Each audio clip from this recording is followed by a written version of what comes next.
I'm Linda Hanson, and I'm from Cedar Rapids, Iowa.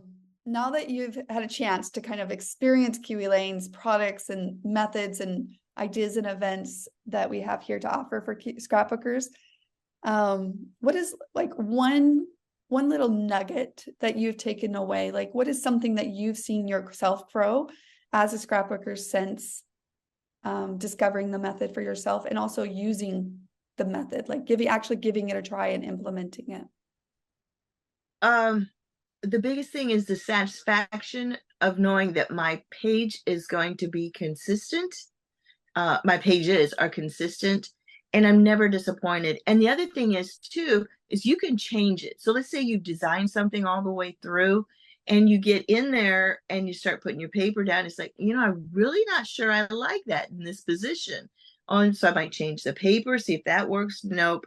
So I move that one piece to a different area, and I'm like, okay, that works.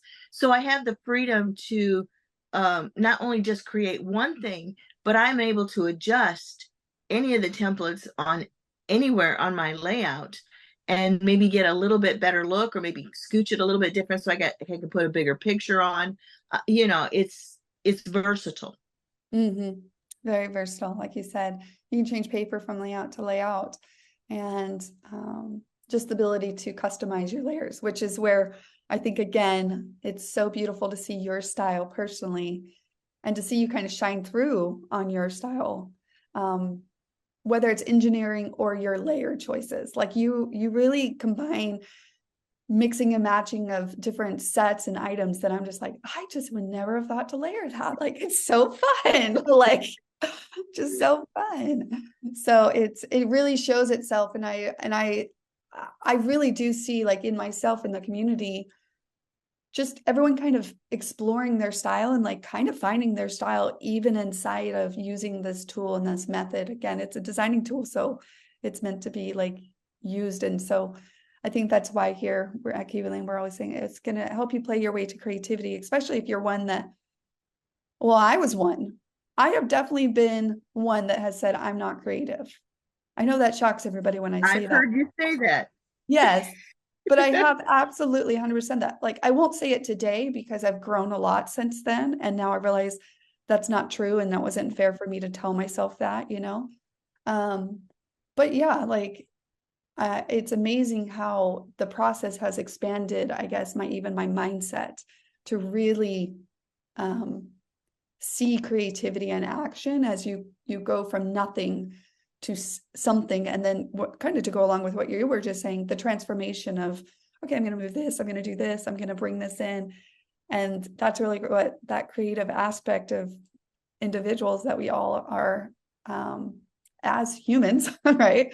That it's the taking of different combination of things and arranging them in a fashion that works for your style. And that's a true version of creativity for sure. Well, I really do like what you came up with. I mean, I was trying to always make it easy for someone just coming in. But when you said, let's try this, and we went simple and cute, enhanced in the layers, and then Mm. in the details, that has really, to me, made a difference. Especially on the lives, I've gotten a lot of great feedback that they appreciate that because they may be in a different stage than what I am. And I can do the simple and cute, and sometimes I do. But then I'm looking at my page and I go back, no, I think I want to put this there A and little that bit more. there. Yeah. Just a little bit more. Right. And I've always tell people too, is if you don't like it, add another layer. I guarantee you that's all it needs. Yeah. So, and it works. I 100%. mean, they Yeah. may look at the layout and say, well, it doesn't look like yours. So, yeah. Yeah. I'm glad that that's because that's clicking in the community as well. Because I would define my style as simple cute. Some people would be like, oh, I wouldn't define that as super cute, simple and cute, because I am definitely like a doer. Like I will get in the mood sometimes for just like, I don't know what you would call that, right? Like just the details, like getting lost in the details. But for me, sometimes when I see that finished page, I'm just like, awesome, let's go to the next. Like I don't necessarily always have to be like details. Now, don't get me wrong. I love the details. Like I love looking at them and seeing them. And I definitely myself am more of a layerer than a detailer, I guess I would say. I don't know. These are all different, defined for different people. But so like you and like Debbie and like I've always been like, but you guys also just talk about how like you light up when you talk about details. Like you're just like, oh, I I love do. it. Like, you know. Uh, I do. There, I mean, you can envision what your layout's going to look like once you've had your design down. And then once you put your paper down, it's like, oh, this is getting better. And then once you get that, like you said, that one little bitty detail, it's like, oh yeah, this is what I was wanting all along. And there are times though, like last night, I had an orange pumpkin and it's just stuck out like a sore thumb. And I'm like, I do not like this at all. So when I went back, and I mean, you're talking a little bitty one. It's in the monthly kit, the little Yeah. bitty pumpkin. It just destroyed the whole page, right?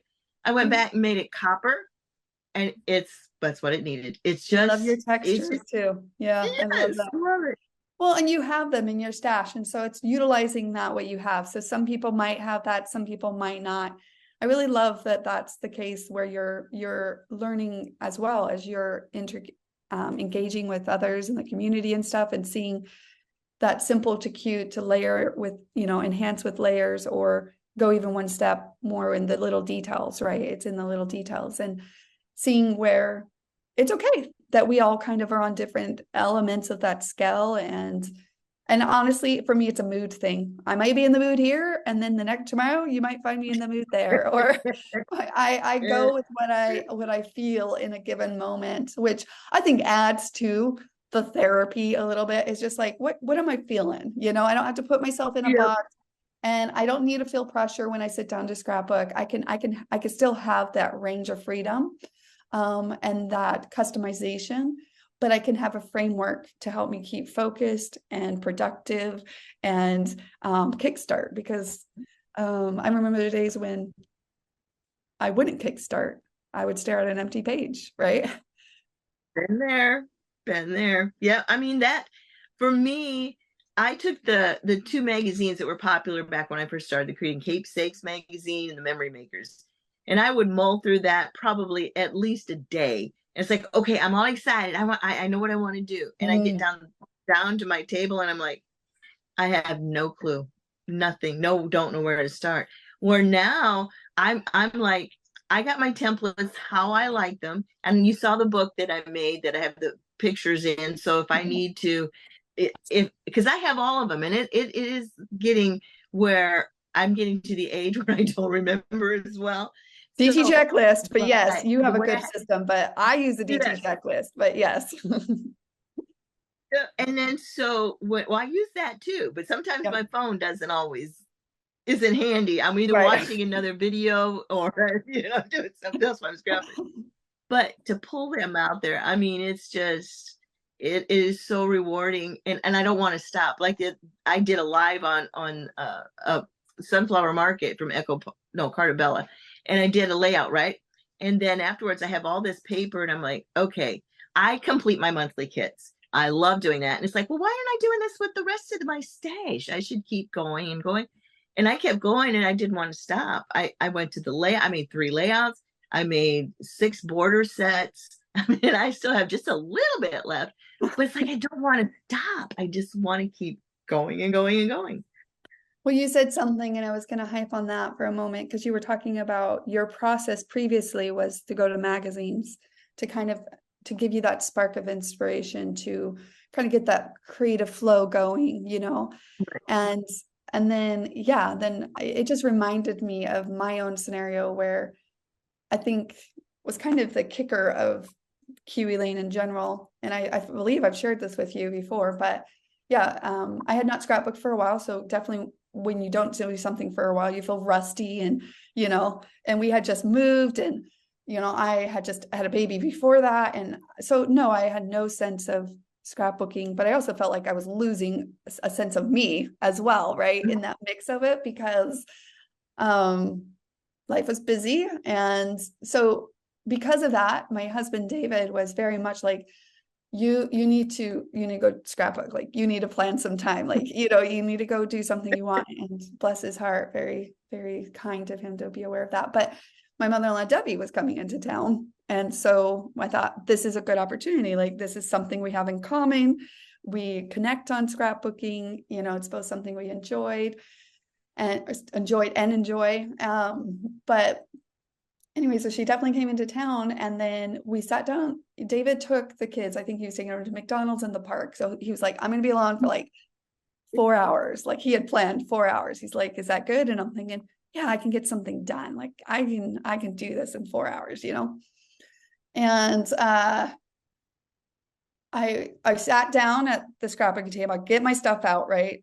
Which is so much that just overwhelmed me, because I was like taking all these things out of boxes because I didn't have a scrapbook room at this time, and putting them out on the table. And Debbie had her stuff that she brought with her, and okay, we're good. We have everything we need. We could do this.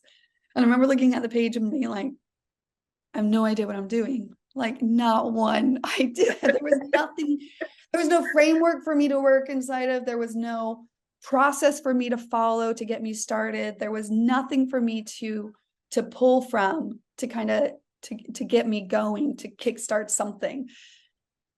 And I mention that because I depend on those things now to kind of kickstart me now, right? But so yeah, when you were talking about how you were like, oh, I looked through magazines, I went to the computer, which the computer was in another room, so I left my guest at the table to go to my computer room. And I remember a time was, how it is when we get on the computer. It's like an hour goes by and you're like, what? An hour and a half, what? Like, I'm looking on Pinterest, I'm trying to find something. And well, and then that was really my observation too, of like everything was one picture. And I was like, and so it wasn't that I wasn't finding stuff that was beautiful. It was I'm finding stuff that was beautiful. And then that just really kind of annoyed me more, because I'm thinking, oh, I'm not creative. Like I can't afford this. Like I can't afford like $7 of Prima flowers to put on one page with one picture. Like I was like, there's just no way. I can't do this. And anyways, so long story short, in the sense Yeah, that well, I got lost in I was just looking for gonna say ideas versus actually scrapbooking. Like I didn't do anything. I was going nowhere for at least an exactly. hour I and know. a half. And when you look through things like the magazine or the computer, you love this beautiful layout, but then you got to buy this $20, $30 or even $100 tool to make it look like that. Yeah. Where